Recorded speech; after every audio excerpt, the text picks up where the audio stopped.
What if the worst moment of your life became the beginning of everything? Imagine this. You're at the most important event of your career, surrounded by everyone who holds your future in their hands.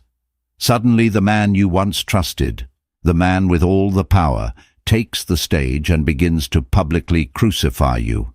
He twists your ambition into a weapon and tries to shame you into oblivion. The room falls silent. There's nowhere to hide. But then a voice cuts through the humiliation, a voice belonging to the most powerful man in the room, a billionaire investor everyone is desperate to impress. And he doesn't just defend you, he calls you his fiancée. Stay with us as we unfold the story of Celeste, a woman whose world was shattered and rebuilt in a single night, all because of a lie that might just hold more truth than she could ever imagine. The air in the atrium at the Sterling Tower tasted of champagne and ambition. It was a glittering, suffocating atmosphere that Celeste Monroe had only ever read about. Tonight she was breathing it. Hundreds of glass panels soared 50 stories high, encasing the gala in a crystalline cocoon that reflected the sprawling, indifferent lights of Chicago. Below, men in bespoke tuxedos and women in liquid silk gowns moved like schools of exotic fish, their laughter echoing in sharp, bright bursts. For Celeste, it felt less like a celebration and more like a final exam. At 26, she was the youngest associate architect at Stone & Sterling, a firm so prestigious its name was whispered with the same reverence as the old masters. Tonight was the firm's annual awards ceremony, a self-congratulatory spectacle designed to reinforce the rigid hierarchy that governed their world. Her project, a sleek, sustainable library design for a university arts campus, was shortlisted for the Visionary of the Year award. Winning it wouldn't just be a validation, it would be a lifeline, a way to finally prove she belonged on merit, not tolerance. She smoothed down the simple, deep navy dress she'd spent 2 months' savings on. It was elegant but understated, a stark contrast to the diamond-dusted creations that drifted past her. She felt like a wren in a flock of peacocks. "Nervous, Monroe?" The voice, a familiar baritone laced with condescending amusement, slid up behind her. Adrian Stone. Of course, he was the Stone in Stone & Sterling, or he would be one day. Son of the managing partner, Robert Stone, Adrian was handsome in a way that seemed machine-tooled, perfect hair, a jawline that could cut glass, and eyes the color of old money. He was also the reason her heart hammered against her ribs for all the wrong reasons. They had a history, a brief, regrettable one that had lasted for a handful of weeks a year ago. To her, it had been a whirlwind of intoxicating attention from the firm's golden boy. To him, she'd later realized, it was a dalliance, a conquest. She had ended it when she saw the casual cruelty beneath his charm, the way he dismissed a waiter, the sneer he reserved for junior staff. His ego had been wounded, and ever since he'd treated her with a cold, simmering disdain, a constant reminder of her place in his world. "A little," she admitted, forcing a polite smile that didn't reach her eyes. "It's a big night." Adrian's gaze swept over her, a slow, appraising look that made her skin crawl. "Don't get your hopes up. The university library is a cute little project, but it's not the Sterling Tower renovation." He gestured vaguely at the magnificent building they were in, his project. "Some designs have weight, others are decorative." The insult was designed to sting, and it did. It was a reminder of the power imbalance that defined their every interaction. He was born into this world. She had clawed her way in with scholarships, all-nighters fueled by cheap coffee, and a talent she was terrified would never be enough. She saw his father, Robert Stone, across the room, holding court. He was a titan of the industry, a man whose approval could make or break a career. He caught Celeste's eye and gave her a curt, unsmiling nod. It was the most acknowledgement she'd ever received from him. A server offered her a flute of champagne, and she took it, the cold glass a small anchor in the overwhelming sea of power and influence. She scanned the crowd, looking for a friendly face, but found none.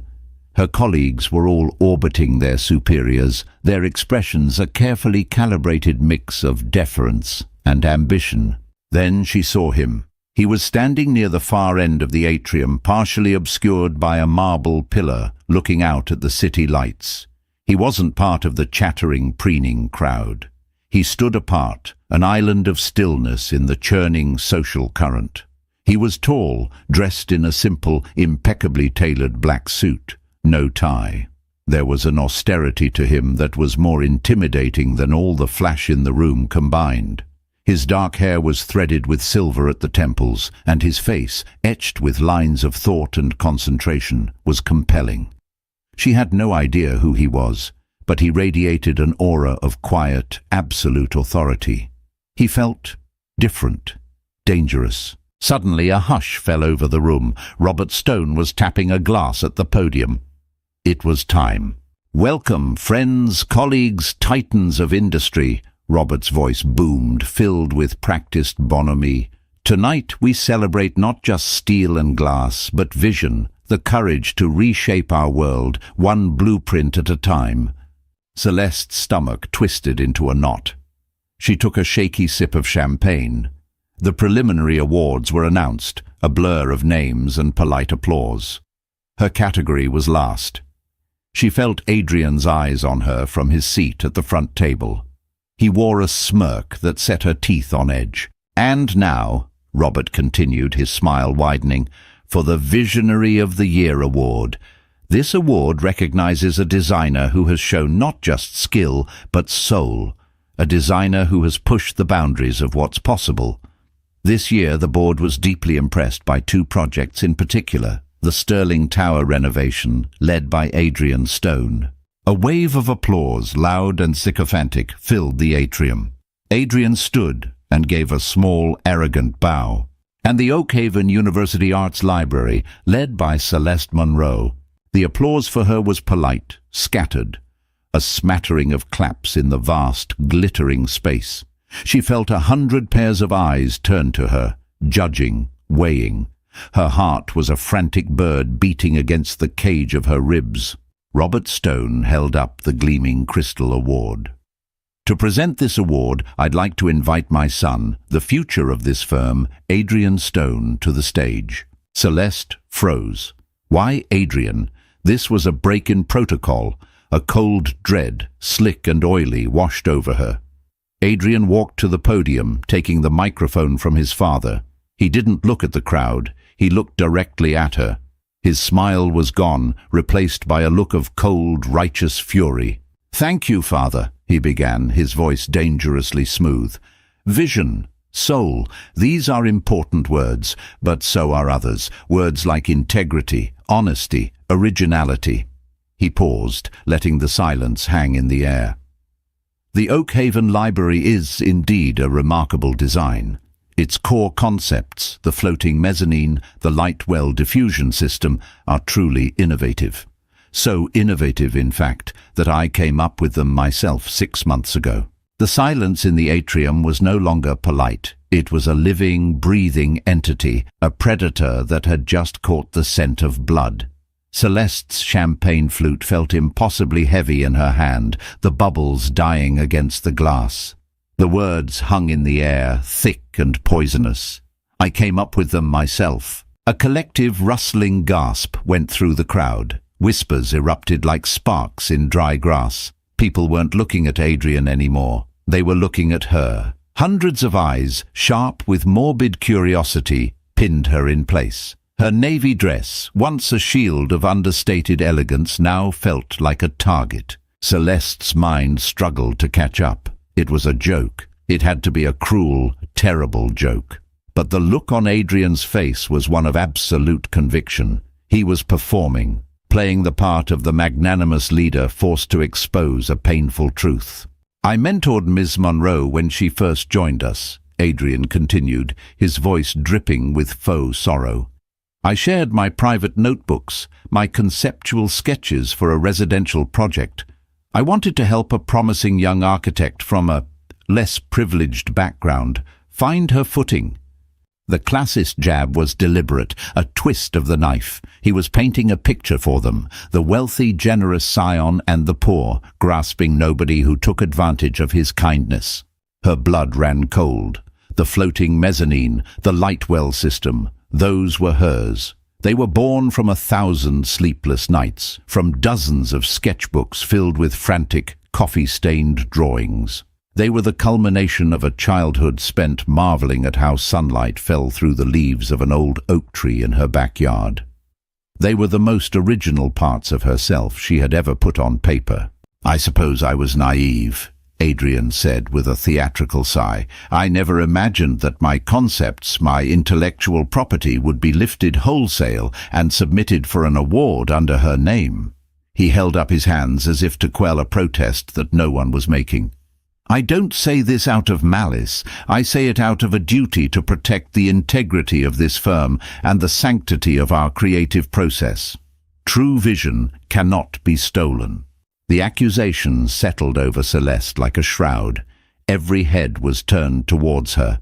She saw the expressions, pity from some, contempt from others, and a cold, clinical curiosity from most. They were watching her unravel, and it was the most exciting thing that had happened all night. She looked to Robert Stone, who stood beside his son, his face an unreadable mask of granite. He wouldn't meet her gaze. He was allowing this to happen. Of course he was. He would always protect his son, his legacy.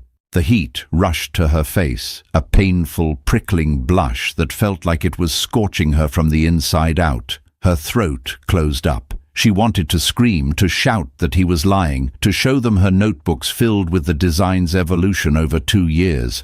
But what good would it do? It was her word, the word of a scholarship kid from the suburbs, against the heir to the Stone Empire. The scales of justice in this room were weighted with gold, and she had none. She felt utterly, terrifyingly alone.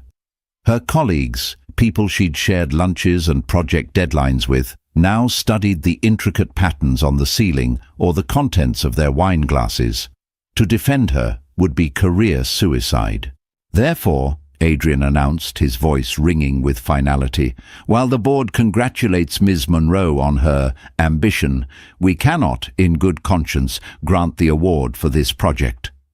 He placed the crystal trophy back on the podium with a decisive thud. "The Visionary of the Year award goes to the Sterling Tower renovation." The applause was hesitant at first, then grew stronger as people took their cue from Robert Stone, who began clapping firmly, his expression unchanged.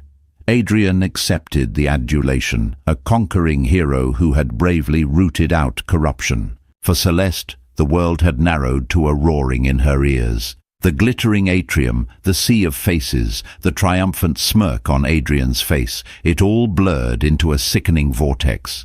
Humiliation was a physical thing, a crushing weight on her chest that made it impossible to breathe. He hadn't just tried to shame her, he had tried to erase her, to strip her of her talent, her work, her very identity as an architect, and leave her with nothing. It was a public execution of her career. She had to get out. She put her untouched champagne flute down on a passing tray with a trembling hand and turned to flee, to find a dark corner where she could shatter in private. But a voice, calm and clear as a bell, cut through the applause and the murmurs.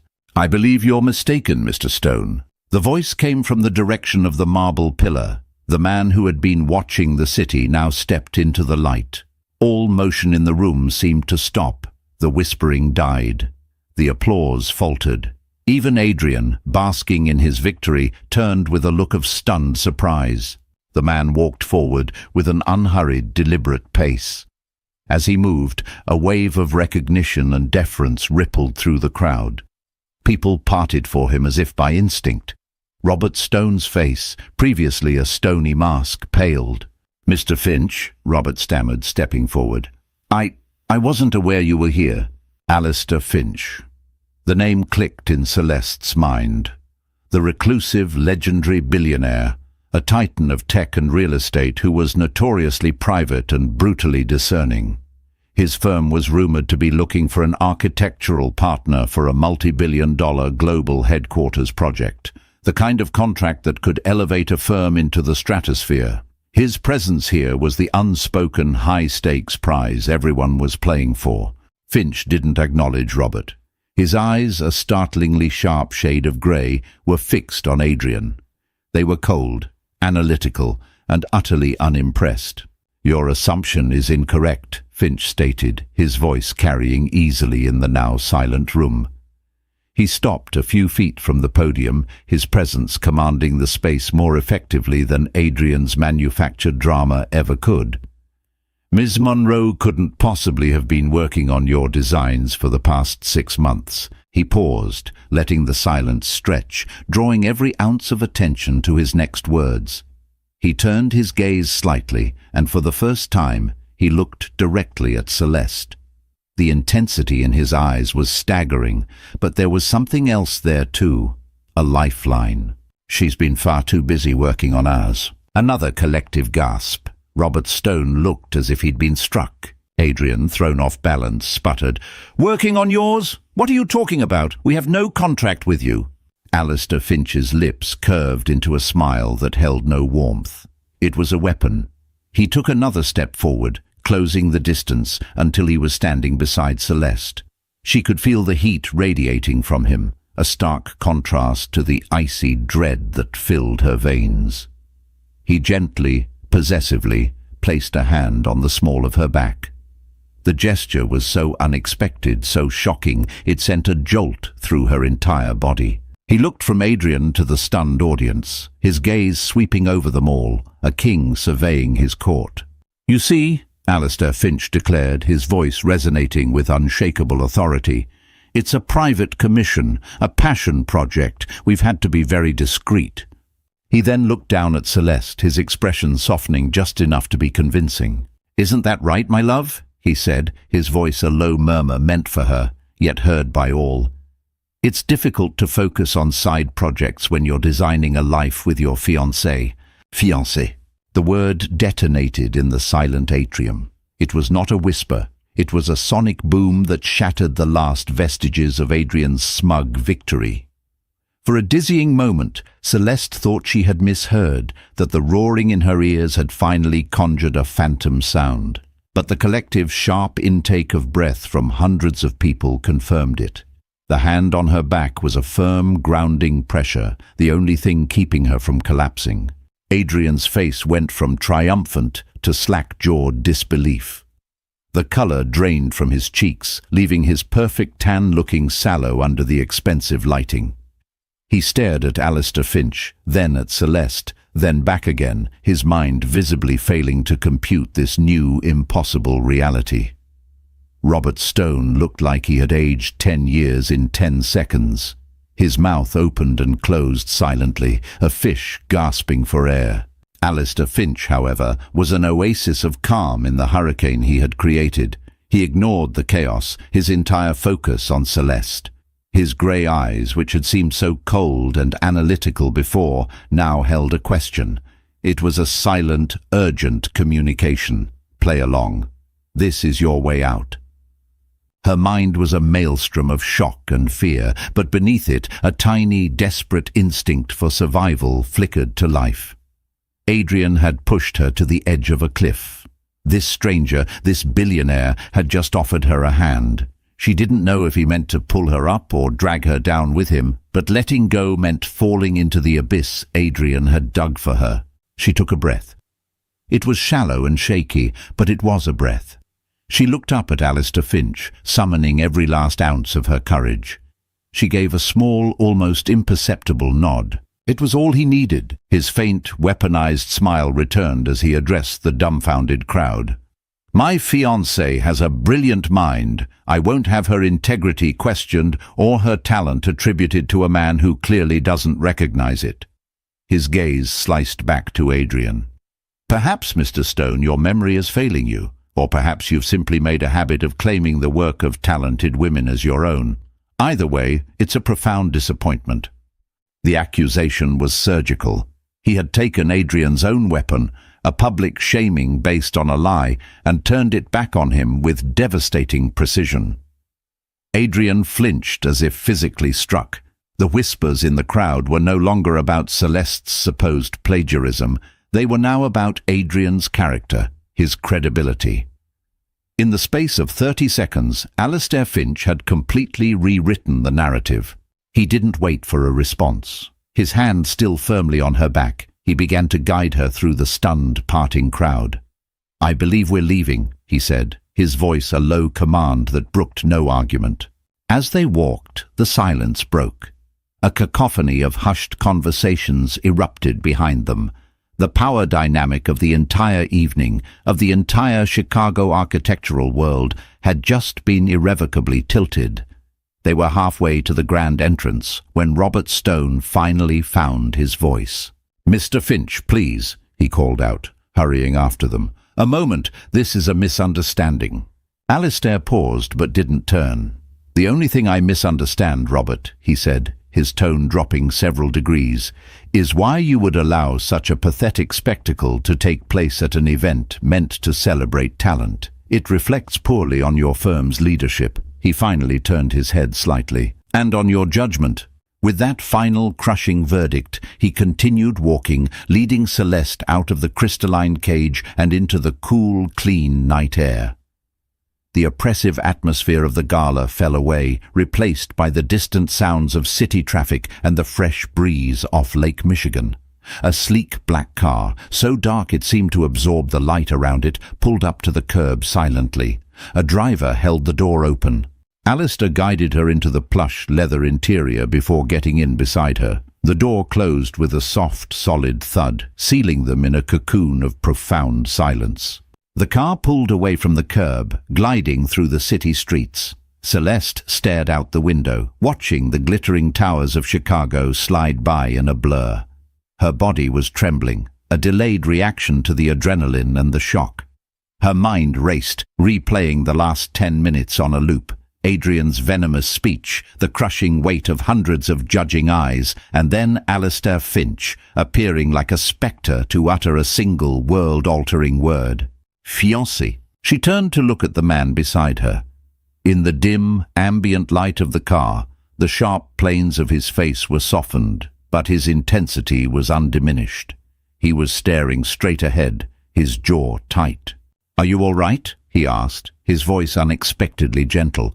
It was the first thing he'd said directly to her since his shocking pronouncement. She couldn't find the words. She just shook her head, a wave of emotion, gratitude, terror, confusion, welling up and choking her. A single tear escaped and traced a hot path down her cold cheek. He didn't offer empty platitudes. He simply reached into his suit jacket, pulled out a folded, crisp white handkerchief, and handed it to her. The gesture was old-fashioned and strangely comforting. She took it, the fine linen cool against her skin. "Why?" she whispered, her voice hoarse. "Why did you do that?" Alistair Finch was silent for a long moment, watching the city lights play across his hands, which were resting loosely in his lap. "Adrian Stone is an arrogant fool who mistakes privilege for talent," he said finally, his voice flat and devoid of emotion.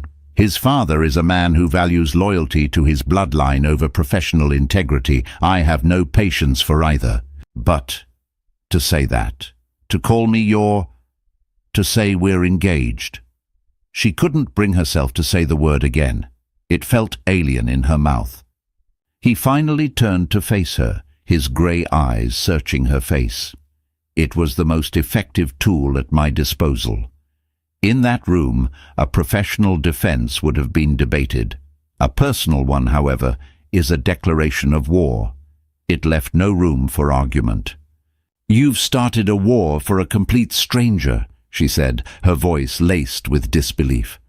"I don't believe in strangers," he replied cryptically.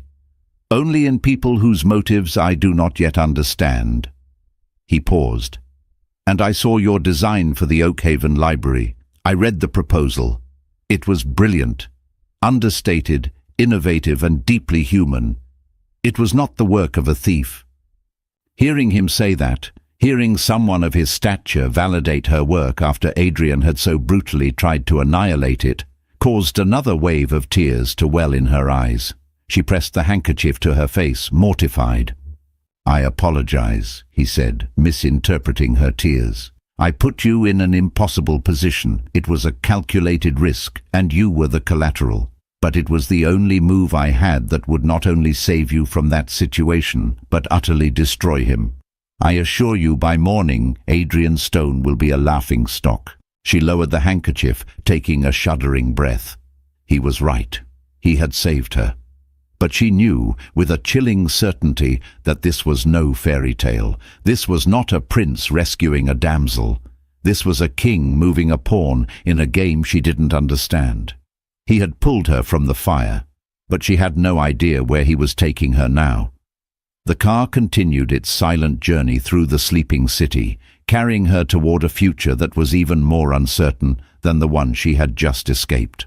The car didn't take her home to her small third-floor walk-up in Lincoln Park. Instead, it glided into a private underground garage beneath a sleek, impossibly tall skyscraper on the Gold Coast. The building was a whisper of dark glass and steel, so exclusive it didn't even have a name on the facade. The silence in the car had stretched, filled only by the low hum of the engine and the frantic beating of Celeste's own heart. She had run out of tears, leaving a hollow, buzzing exhaustion in their place. Alistair led her to a private elevator that opened directly into his penthouse. The doors slid open not to a hallway, but to a vast open space that seemed to hang suspended in the night sky. 3 of the walls were floor-to-ceiling glass, offering a breathtaking 180-degree panorama of Chicago and the dark sleeping expanse of Lake Michigan. The decor was minimalist to the point of being monastic. Polished concrete floors, a few pieces of low-slung, exquisitely designed furniture, and a collection of what looked like museum-quality architectural models displayed on illuminated shelves. There was no clutter, no personal photographs.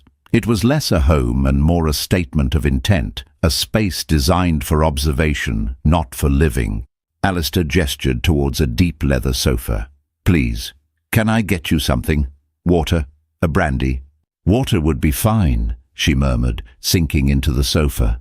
The leather was cool and soft, a small, tangible comfort in a situation that felt entirely unreal.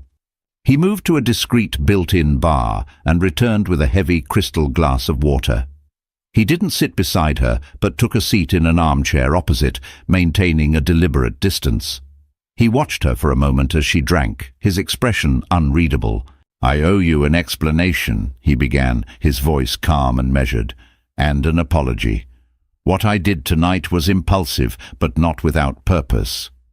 Celeste placed the glass down on the slate coaster he'd set on the table. Her hands were steady now. The initial shock was receding, replaced by a dawning, sharp-edged clarity. "You used me," she said. It wasn't an accusation, just a statement of fact. He didn't deny it. "I did," he admitted, his directness surprising her. "But you were already being used, Ms. Monroe, by Stone. He was using you as a scapegoat to secure an award and eliminate a competitor he felt threatened by. The difference is, his use for you was finished. He was discarding you." "And you? What's your use for me?" she asked, a spark of defiance in her voice. A flicker of something, was it respect, crossed his features. "My company, Finch Industries, is on the verge of the largest expansion in its history. Part of that involves finalizing a merger with a very old, very conservative European conglomerate. They value stability, tradition, and image above all else. I, however, have a reputation for being unpredictable. A bachelor, relentlessly focused on work. It makes them nervous." He leaned forward slightly, his grey eyes intense.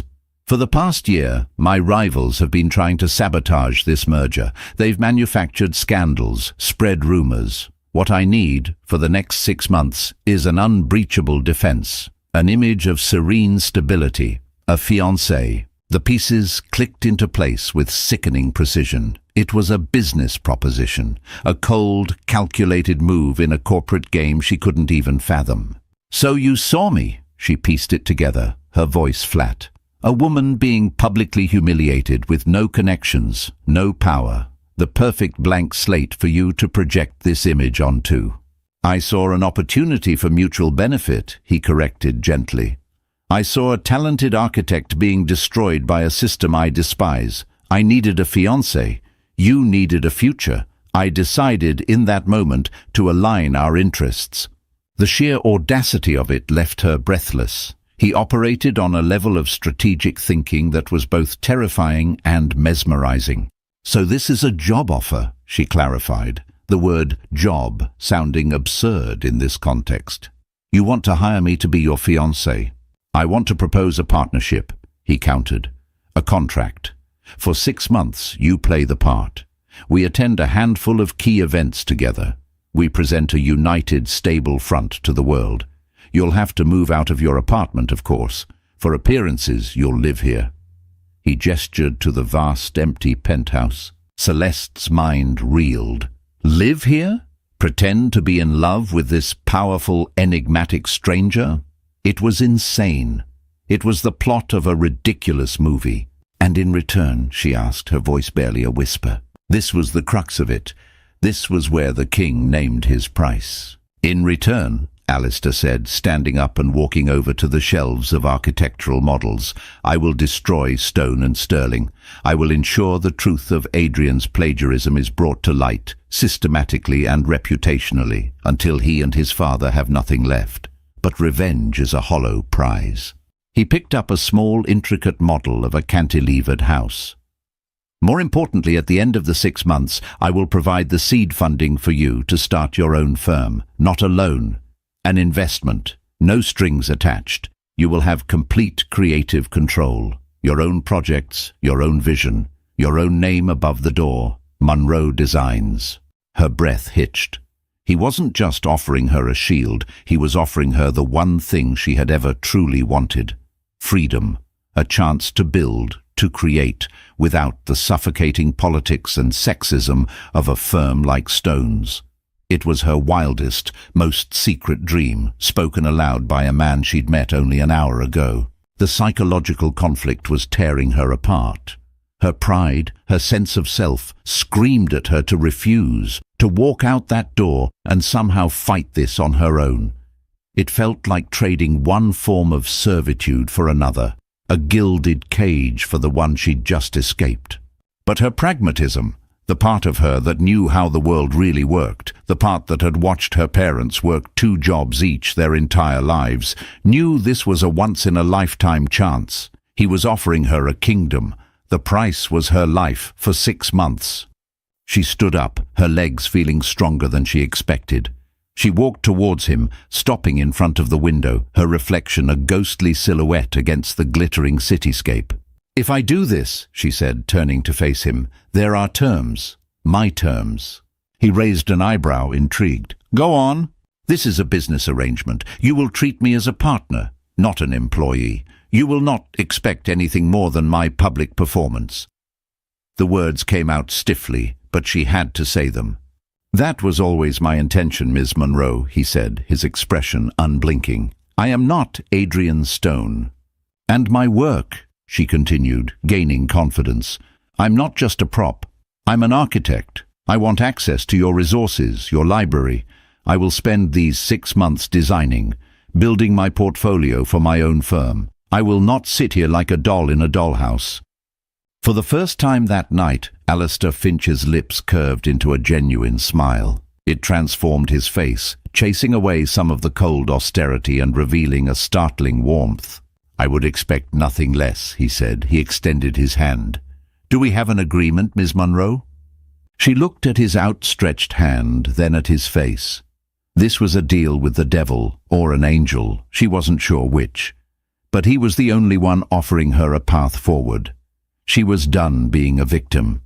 If she was going to be a pawn, she would be the most strategic, powerful pawn on the board, one that could one day become a queen. She put her hand in his. His grip was firm, warm, and secure. Oh, we have an agreement, Mr. Finch. The first few weeks of their engagement were a masterclass in controlled awkwardness.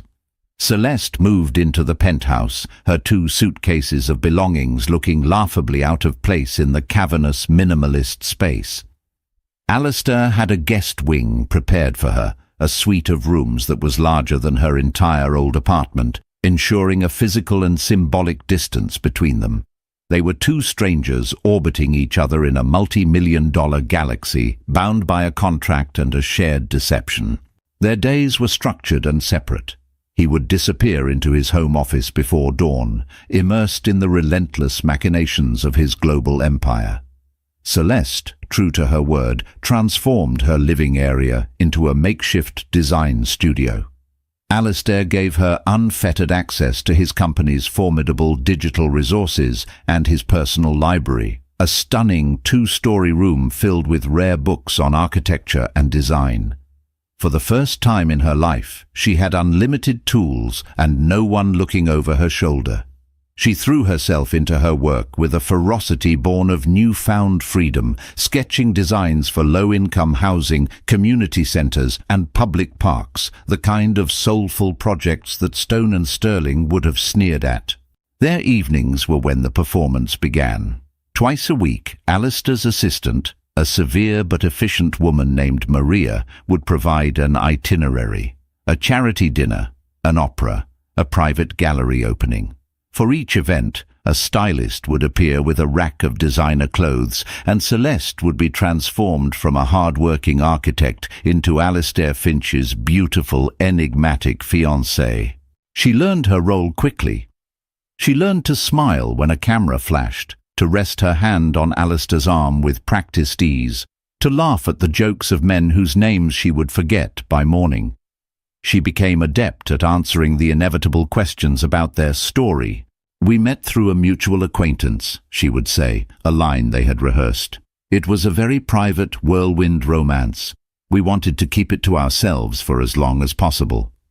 Alistair was a brilliant partner in the deception. In public, he was subtly attentive, his hand resting on her back, his gaze finding hers across a crowded room.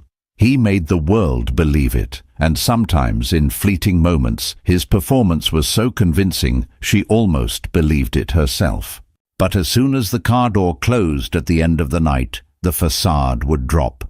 The warmth would recede from his eyes, and he would become the focused, distant businessman once more. They would ride the elevator up in silence and part ways with a quiet, "Good night, Celeste," and "Good night, Alistair." It was during one quiet Tuesday night, nearly a month into their arrangement, that the first crack in his armor appeared. There was no event scheduled. Celeste was hunched over her drafting table, lost in the schematics for a children's community center, when he emerged from his office. He wasn't wearing one of his severe suits, but a simple grey cashmere sweater and dark trousers. He looked younger, less like a titan of industry, and more like a man. He didn't speak, just watched her for a moment from across the room. She felt his presence and looked up, her pencil hovering over the paper. "I apologize for interrupting," he said, his voice softer than usual. "You're not," she said, stretching her arms over her head. "I've been staring at this wall section for 2 hours. I think my brain has melted." He walked over, his eyes drawn to the blueprints spread across her table. He studied them with an architect's focus, his gaze tracing the lines, taking in the flow of the spaces she had designed. "A community center," he observed. "In the Bronzeville neighborhood," she explained, her passion for the project bubbling to the surface. "The idea is to use reclaimed materials and passive solar design. It's meant to be a space that gives back to the community instead of just taking up space within it." He pointed to a specific detail on the drawing. "This curved wall, it's non-load-bearing. Purely aesthetic, yet it guides the entire flow of the ground floor. It pulls you in from the entrance and directs you towards the open library space. It's very clever." Celeste was taken aback. He hadn't just glanced at it. He saw it. He understood the intent behind the lines, the architectural language she was speaking. "Thank you," she said, genuinely surprised. "I started out wanting to be an architect," he confessed, his gaze still on her designs. The admission was so unexpected it felt like a seismic event in their quiet, controlled world. A long time ago, before all of this. He gestured vaguely at the penthouse, at the city beyond, at the empire he commanded. He then led her to his private study, a room she had never entered. Unlike the rest of the penthouse, this space was personal. The shelves were filled not just with books, but with dozens of small, exquisitely detailed architectural models. They were models of buildings that had never been built, fantastical, impossible structures that defied gravity and convention. "These were mine," he said, a note of something wistful in his voice. "My designs, from another life." She saw it then. A flash of the young man he must have been, a dreamer, a creator, before the weight of his inheritance and the world of ruthless business had reshaped him. It was a moment of profound, shared vulnerability. They weren't billionaire and fake fiancé. They were two architects, two builders, speaking the same silent language of form and function. As they stood there, a news alert pinged on his phone. He glanced at it, and his expression hardened, the brief moment of softness vanishing. He showed her the screen. The headline read, "Adrian Stone resigns from firm amid allegations of creative misconduct." The article detailed an anonymous but thoroughly sourced leak of Adrian's early project files, which showed a pattern of him taking credit for the work of junior female associates. The Sterling Tower Award had been officially rescinded. His career was in ruins. "That was you," Celeste stated, looking up at him. "I simply ensured the truth found its way to the right people," he said coolly. She should have felt triumphant. It was justice. But seeing the clinical, detached way Alistair had orchestrated Adrian's downfall was chilling. It was a reminder of the immense, terrifying power he wielded. He had done it for her, yes, but the ease with which he had destroyed a man sent a shiver down her spine. The blueprint for revenge was just as calculated as the blueprint for a building. The emotional shift between them was subtle but undeniable. That night, she saw the two sides of Alistair Finch, the passionate, frustrated artist and the cold, ruthless strategist. She was beginning to realize that the man was far more complex and dangerous than she had ever imagined, and their carefully constructed, fake relationship was starting to feel perilously real. The invitation arrived on a sheet of thick, cream-colored cardstock. The annual Foundation for Civic Arts Ball, the absolute pinnacle of Chicago's philanthropic scene. It was the kind of event where billion-dollar deals were brokered over canapes and reputations were cemented or shattered with a single, well-placed whisper. It was also, as Maria dryly informed them, the first major event where both Adrian's father, Robert Stone, and the board members of the European conglomerate Alistair was courting would be in attendance. This wasn't just a performance, it was their final exam. The night of the ball, Celeste stood before the mirror in her bedroom suite, feeling like an imposter in a fairy tale. The stylist had chosen a gown of deep emerald silk that clung to her frame before flaring out at the floor. It was a dress that radiated confidence, a quality she was desperately trying to borrow. Diamonds, loaned for the evening, glittered at her throat and ears. She looked like one of them. The thought was both thrilling and nauseating. When she walked into the main living area, Alistair was waiting by the window, a dark, commanding figure in a classic black tuxedo. He turned as she approached, and for a moment he simply stared. The practiced, cool appraisal was gone. His gaze was unguarded, filled with a raw admiration that made her heart skip a beat. "Celeste," he said, his voice a low rumble, "you look breathtaking." "You don't look so bad yourself, Mr. Finch," she replied, a genuine smile touching her lips. The formal surname was a joke between them now, a small nod to the absurdity of their situation. The air between them crackled with an unfamiliar tension.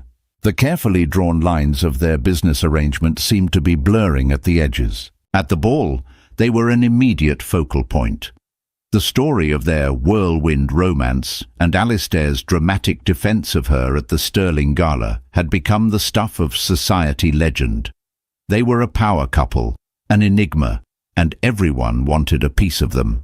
Alistair navigated the treacherous social waters with effortless grace, introducing her to titans of finance and art patrons, always with a subtle, proprietary touch on her arm that felt both staged and startlingly real. Later in the evening, the orchestra began to play a slow, languid waltz. Alistair turned to her. "May I have this dance, Miss Monroe?" he asked, his eyes glinting with a challenge. "Only if you can keep up," she retorted. He led her to the dance floor, and as he pulled her into his arms, the world seemed to fade away. Her hand rested on his shoulder, his on her waist. It was the closest they had ever been. She could feel the solid strength of his body, smell the faint, clean scent of his cologne. They moved together perfectly, two parts of a well-oiled machine designed to fool the world. But then something shifted. He looked down at her, his expression serious, his thumb gently stroking her back. The space between them was no longer a stage, it was an intimate, private world. The carefully constructed walls they had built around themselves began to crumble. She looked up at him, and she knew with a terrifying certainty that she was no longer acting. The emotion she felt, a dizzying mix of gratitude, admiration, and a deep, magnetic pull, was entirely her own. His gaze intensified, and he leaned in closer, his lips just inches from hers. The orchestra swelled, and in that moment she forgot the crowd, the contract, the lie. There was only him. "Alistair, Celeste, what a surprise to see you two out!" The voice, slurred and venomous, shattered the spell. They broke apart to see Adrian Stone standing there. He was a shadow of his former self. His tuxedo was rumpled, his eyes were bloodshot, and he swayed slightly, a glass of amber liquid clutched in his hand. He was alone. "Adrian," Alistair said, his voice dropping into a dangerously low register. He moved to stand slightly in front of Celeste, a protective stance that was pure instinct. "Don't you Adrian me," he sneered, his eyes fixing on Celeste with a pathetic, wounded glare. "Look at you. You really landed on your feet, didn't you? Traded up. Found a bigger wallet to steal from." "That's enough," Alistair warned. But Celeste stepped forward. The fear she used to feel around Adrian was gone, replaced by a cold, clear pity. "You should go home, Adrian," she said, her voice steady. "You're embarrassing yourself." "Embarrassing myself?" He laughed, a harsh, broken sound. "You're the one who's a fraud, a hired—" Before he could finish the word, Robert Stone appeared, his face a mask of fury and shame. He grabbed his son's arm in a vice-like grip. "Not here," he hissed. "You've done enough damage." He dragged the drunk, stumbling Adrian away without so much as a glance in their direction. The encounter left Celeste shaken, but not for the reason she expected. She wasn't scared of Adrian. She was shaken by the fierce, untamed protectiveness she had seen in Alistair's eyes. Back at the penthouse, the silence was different. It wasn't empty. It was heavy with unspoken words. Celeste stood by the window, wrapping her arms around herself. "I'm sorry you had to see that," Alistair said, coming to stand beside her. "Don't be," she said softly. "Tonight I finally understood. He doesn't have any power over me anymore." She turned to face him. "You gave me that." "You had it all along, Celeste," he said, his voice earnest. "I just cleared the way for you to see it." The dam of their carefully controlled emotions finally broke. He reached out, his hand gently cupping her jaw. His thumb brushed across her cheekbone, and a shiver went through her. "This wasn't just about the merger," he confessed, his voice barely a whisper. "What Adrian did to you, it was personal for me." He took a deep breath. "Years ago, when I was just starting out, I had a mentor, a brilliant architect named Arthur Monroe." Celeste's world tilted on its axis. "Monroe? That was my father's name." Alistair's eyes were filled with a deep old pain. "Yes, your father. He was the most talented designer I ever knew. Robert Stone was his business partner. Stone stole a major design from him, a design that launched his career and pushed your father out, bankrupting him and blacklisting him from the industry. It broke him. He never designed again. Tears streamed down Celeste's face as memories flooded back. Her father's quiet sadness, the abandoned drafting table in the basement, the dreams he never spoke of. When I saw Adrian doing the same thing to you, Alistair continued, his voice thick with emotion, to Arthur's daughter, I couldn't let it happen again. The agreement, the contract, it was an excuse, a way for me to help you without you feeling like it was charity, a way for me to finally, in some small way, honor my friend. He had been protecting his mentor's legacy all along. He had been protecting her. The space between them vanished. This time, it was Celeste who moved first. She reached up, her hands tangling in his hair, and pulled his face down to hers. Their lips met in a kiss that was not part of any performance. It was a raw, explosive release of 6 weeks of unspoken feelings, a collision of two lonely, guarded souls finding an unexpected anchor in a sea of lies. It was desperate and honest and terrifyingly real. The facade had not just cracked, it had been utterly and completely demolished. The 6-month contract, once a daunting expanse of time, now felt like a finish line they were both dreading. After the night of the ball, everything had changed. The pretense dissolved, leaving behind a fragile, tentative reality they were both afraid to name. The silence in the penthouse was no longer awkward. It was comfortable, filled with the quiet companionship of two people who understood each other without needing words. They ate breakfast together, discussing the news or going over the blueprints for Celeste's community center. In the evenings, he would listen for hours as she spoke with fiery passion about sustainable design and the social responsibility of architecture. She, in turn, began to see the man behind the billionaire, his dry wit, the weariness in his eyes after a transatlantic call, the genuine pleasure he took in her success. They were building something real in the scaffolding of their fake relationship. The final piece of their agreement fell into place a week before the contract was set to expire. Alistair's merger with the European conglomerate was approved. The official press release cited his newfound stability and partnership as a key factor in the board's confidence. Their deception had been a resounding success. That same afternoon, a courier delivered a thick portfolio to the penthouse. It was addressed to Celeste Monroe, principal architect. Inside were the finalized incorporation documents, the deed to a chic studio space in the River North Gallery district, and a bank statement for a corporate account funded with the exact amount Alistair had promised. It was all there. Monroe Designs was no longer a dream. It was a reality. She stood in the middle of the living room, clutching the documents to her chest. This was it, the culmination of everything. The freedom she had been sold, delivered in a manila envelope. She should have been ecstatic, but a profound sadness settled over her. Her firm was real, which meant her time here, with him, was over. The gilded cage was opening, and she found she was terrified to fly away.